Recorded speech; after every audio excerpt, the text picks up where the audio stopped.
I found out my parents had emptied my daughter's trust fund while my 8-year-old was showing everyone the college brochures she'd been collecting since second grade. The worst part wasn't the missing money. It was hearing my mother say, "We were going to put it back eventually," as if stealing from her own granddaughter was just another family inconvenience. What none of us knew was that Grandpa had been watching everything in silence. And when he finally decided to speak, he exposed a truth that shattered our family forever. My name is Caroline Mitchell. I was 36 years old, a widowed mother of one, and I had spent the last 8 years rebuilding my life after losing my husband, Daniel, in a car accident. Our daughter, Sophie, had been 4 when it happened.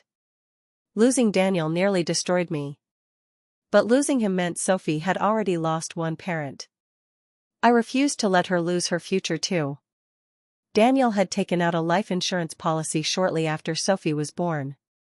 Most of it helped us survive after his death, but a portion had been placed into a trust fund specifically for Sophie's education and future. Because I worked long hospital shifts as a respiratory therapist, my parents had offered to help manage some financial paperwork. Their family, everyone said. You can trust them. For years, I believed that. My parents adored Sophie. They took her to dance classes, attended school plays, babysat whenever emergencies came up. I thought they loved her the way grandparents were supposed to. Then Sophie's 3rd grade class started a project about future careers. "I want to be a veterinarian," she announced proudly one evening. She placed several college brochures across the kitchen table. "I'll use my college money, right, Mommy?" I smiled. "Of course, sweetheart."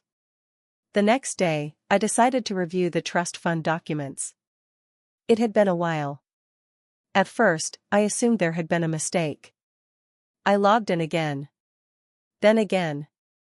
The balance couldn't be right. Nearly all the money was gone. My hand shook so badly I dropped my phone. I immediately called the financial institution. "Ma'am," the representative said carefully, "multiple authorized withdrawals were made over several years." "Authorized by who?" She gave me 2 names. My mother. And my father. I couldn't breathe. I drove to my parents' house in a complete daze. Mom greeted me with a smile. "Oh good, you made it. Sophie wants to show you her dance recital video." I held up the account statements. "What is this?" The color drained from her face. Dad stepped into the kitchen. "What happened?" "You tell me." I slammed the paperwork onto the counter. "Where's Sophie's money?" Silence. Then Dad sighed. "We can explain." I wanted to scream. "Then explain." Mom burst into tears immediately.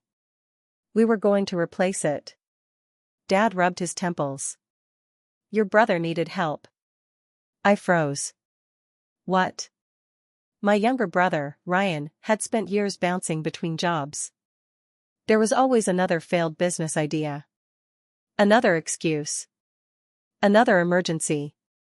"He has 3 children," Mom whispered. "He needed support." "You stole from your granddaughter to give Ryan money?" Mom flinched. "We borrowed it." "No," I snapped. "You stole it."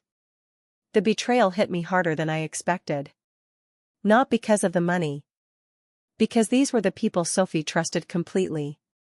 I grabbed the paperwork and left. For days, I ignored their calls. Then Ryan showed up at my house. "I didn't know where the money came from," he insisted. I laughed bitterly.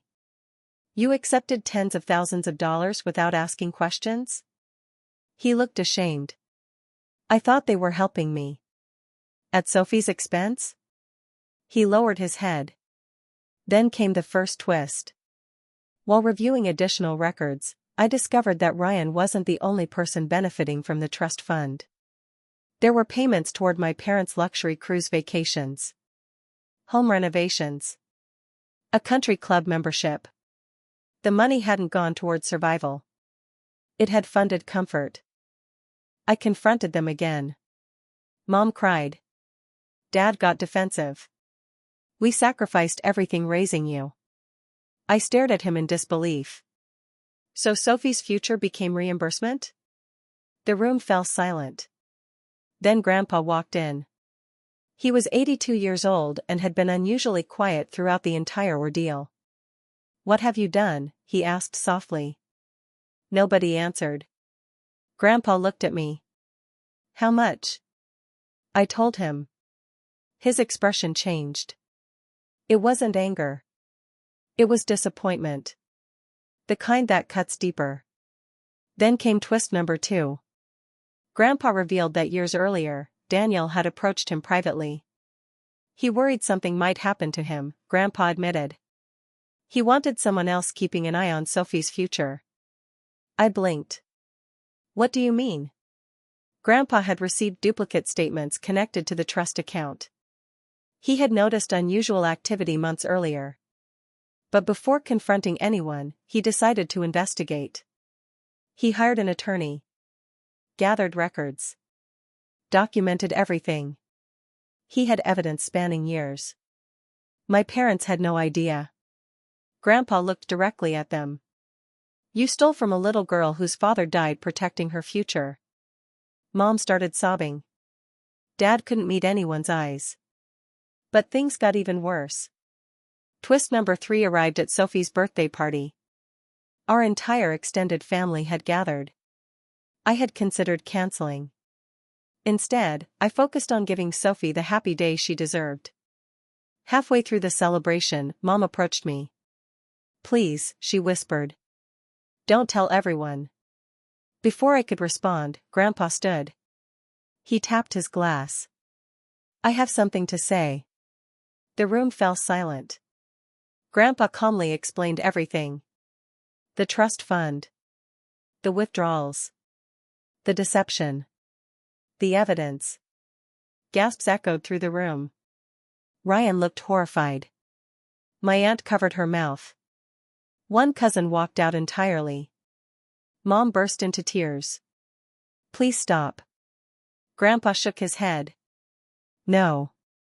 He looked around the room. Families survive hardship through honesty.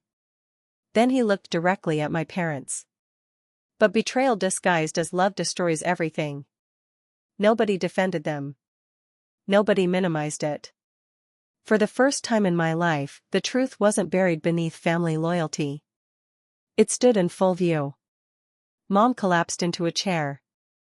Dad whispered, "We made mistakes." Grandpa's voice remained steady. "No. You made choices." After the party ended, Ryan approached me. "I'll pay it back." I studied his face carefully. For once, he looked sincere. Over the next year, he sold his truck. Took overtime shifts. Downsized his family's lifestyle. Every month, he contributed toward restoring Sophie's trust fund. My parents weren't so quick to change. Dad insisted everyone was overreacting. Mom alternated between guilt and self-pity. Then karma arrived naturally. Word spread throughout the family. Relatives stopped trusting them financially. Friends distanced themselves. People who once admired their generosity questioned where that generosity had been coming from. Grandpa revised his own estate plans entirely. My parents lost responsibilities they'd always assumed were guaranteed. Meanwhile, Sophie remained blissfully unaware of most details. One evening, she curled up beside me. "Grandpa says people make mistakes." I kissed her forehead. "They do. But good people fix them." Tears filled my eyes. "They try to." Months later, Mom asked to meet. She looked older. Smaller somehow. "I don't expect forgiveness," she admitted. "But I need you to know I hate what I became." I listened quietly. I convinced myself we were helping everyone. Her voice cracked. But every compromise made the next one easier. I wanted to stay angry forever. Part of me still was. But healing isn't forgetting. It's deciding how much pain you're willing to carry forward. I set boundaries. Strict ones. Supervised visits. No financial involvement. Trust would need to be rebuilt slowly. If it could be rebuilt at all. 2 years later, Sophie's trust fund had been fully restored. Every dollar. Ryan kept his promise. Grandpa helped oversee everything. On Sophie's 10th birthday, she stood in our kitchen announcing yet another dream. "I think I want to become a marine biologist now." I laughed. "Another career change?" She grinned. "I have options." After she ran off, Grandpa squeezed my shoulder. "Daniel would be proud of you." I looked toward the backyard where Sophie chased bubbles beneath the afternoon sun. For years, I believed family meant unconditional access. Unquestioned loyalty. Infinite forgiveness. I understand differently now. Real love protects. It doesn't exploit. It doesn't justify betrayal through shared DNA. My parents drained my daughter's trust fund believing they'd eventually fix things. What they forgot was that trust, once emptied, isn't restored with promises. It requires accountability. Choice. Action. The money came back. But innocence didn't. The illusion of who my parents were didn't either. And maybe that's what hurt most. Still, as I watched Sophie laughing beneath the summer sky, I realized something important. The story didn't end with betrayal. It ended with protection. Because this time, when someone threatened my daughter's future, she had people willing to fight for her. People willing to tell the truth. People willing to choose what was right over what was comfortable. And thanks to Grandpa's courage, Sophie inherited something far more valuable than money. The certainty that she was worth protecting. No matter who stood on the other side.